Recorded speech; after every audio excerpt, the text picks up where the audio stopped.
મહત્વપૂર્ણ સમાચાર કરીશું તેના ઉપર નજર। જે સમાચાર હાલમાં સામે આવી રહ્યા છે, પાટણના ચાણસ્મામાં વિદ્યાર્થી વિદેશ જવાની લાલચમાં છેતરાયો છે। અવારનવાર આવી ઘટનાઓ સામે આવતી હોય છે। વિદેશ જવાની લાલચની અંદર અનેક વિદ્યાર્થીઓ છેતરાતા હોય છે। મીઠી વાવડી ગામે પટેલ પરિવારને 2 એજન્ટોએ ₹4 લાખનો ચૂનો લગાવ્યો છે। સિદ્ધપુર 4 રસ્તા પર એજન્ટોએ વિઝા ઓફિસ ખોલી હતી અને ₹4 લાખનો ચૂનો લગાડીને ભાગી ગયા છે। વધુ માહિતી માટે સતત અલ્કેશ જોડાયા છે। અલ્કેશ, વિદેશી વિદ્યાર્થીને જે ₹4 લાખનો ચૂનો લગાવવામાં આવ્યું છે, આ 2 એજન્ટોને લઈને આપની પાસે શું વિગતો?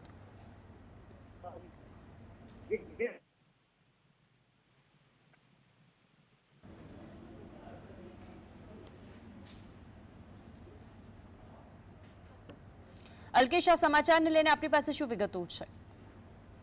હેલો જી,